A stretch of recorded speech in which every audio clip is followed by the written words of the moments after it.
Bonjour les amis, bienvenue dans ce nouveau tutoriel de Codeur 228. Aujourd'hui nous allons essayer de parler de comment créer une application backend sur Back4App et comment connecter une vue ou bien une application front-end à cette application là sur Back4App. Alors sans plus tarder, nous allons créer l'application en ligne. Donc pour cela il faut se rendre sur back4app.com et se loguer.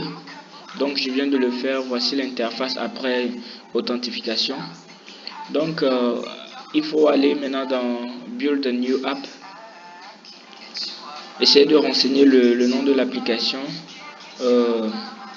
Test Application.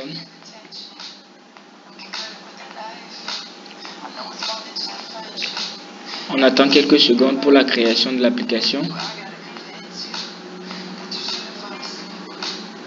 Et c'est bon. Voilà, juste après la création de l'application, voici ce qui apparaît. Donc on va faire cancel. On fait redone. Ok, là maintenant nous aurons à créer des classes, les classes de notre application. Alors créer tes classes. On va juste créer une classe produit, product. Alors pour cette classe là nous allons renseigner peut-être deux champs, le nom du produit, par exemple name, un truc banal, name qui est du type string, et puis nous allons renseigner le prix du produit, price, qui est de type number.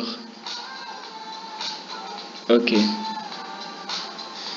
Alors on vient d'ajouter les deux champs. Maintenant nous allons dans test application. Nous allons dans API reference pour pouvoir voir les paramètres de notre application et essayer de connecter les vues front-end à l'application là. Pour cela, allons dans Getting Started et puis Initializing Parse. Ok, là nous avons notre application ID qui est très important, le client key, JavaScript key, etc. Donc nous aurons besoin de ces paramètres là pour pouvoir faire la connexion facilement entre les vues et le backend. D'accord. Ok, sans plus tarder, allons créer notre application front-end. Alors, nous allons ouvrir l'invite de commande et se rendre dans notre espace de travail. Bon, ici, nous allons créer un dossier test app.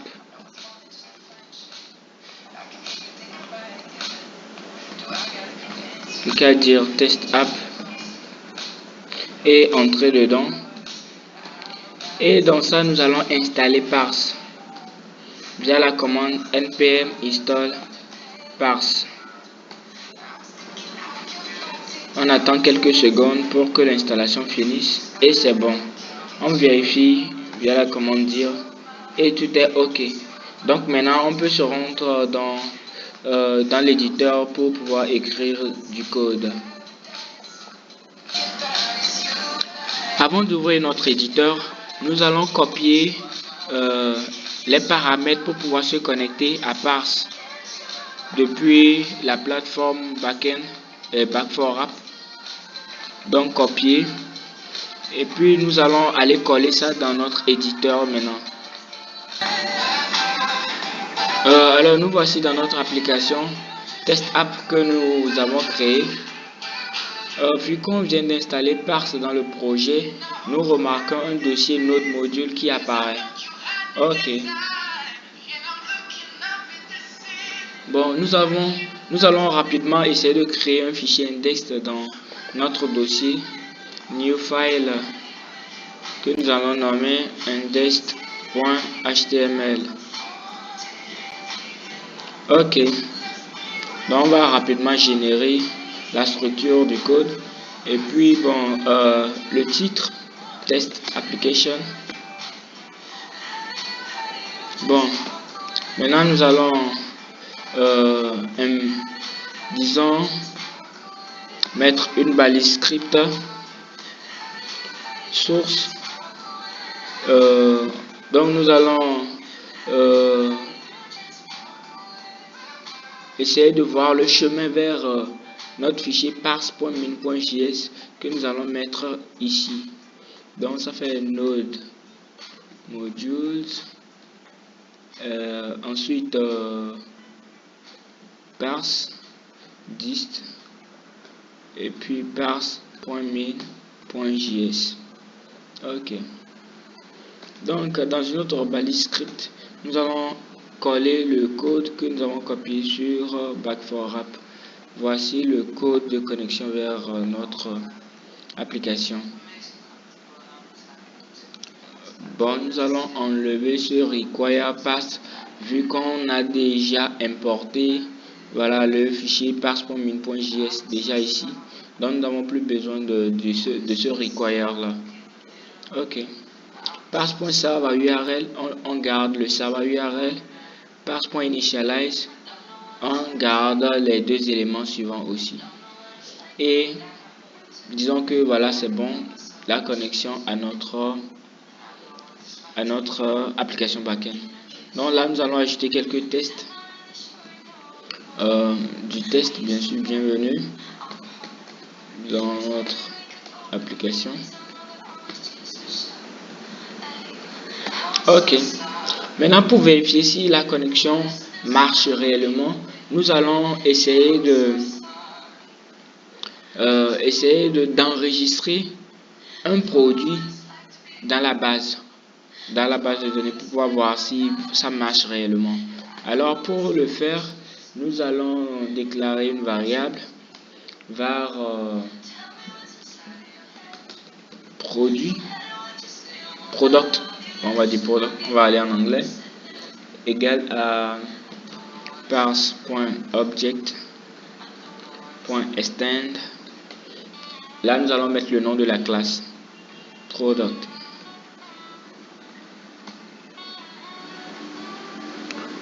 Je vais rapidement vérifier.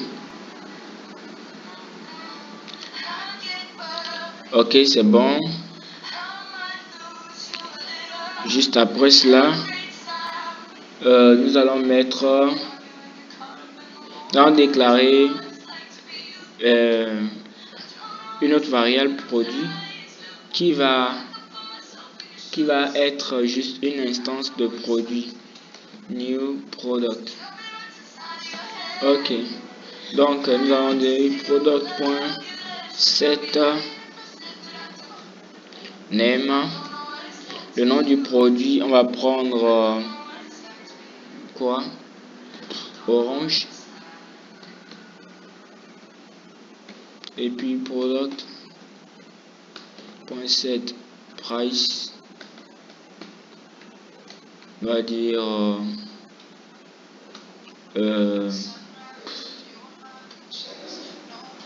dire à 100 francs. Voilà. Donc maintenant nous allons enregistrer le produit via la méthode save, product.save, tout simplement. Alors nous allons rapidement vérifier si ça marche réellement, mais bien avant ici c'est yes. Ok, alors on enregistre puis passons à la vérification. Pour ce faire, nous allons tout simplement double-cliquer sur notre fichier index. Voilà, ça nous affiche bienvenue dans notre application.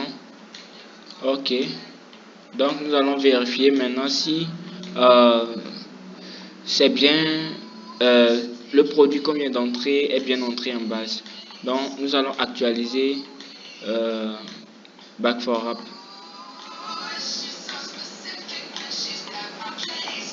On attend quelques secondes. Et là, nous voyons un qui nous voit là, et puis bon, nous voyons notre produit qui vient d'entrer en base. Donc nous venons de de connecter notre application front-end à notre back-end qui est en ligne. Donc voilà un peu ce tutoriel. Merci de l'avoir suivi et bonne chance pour la suite.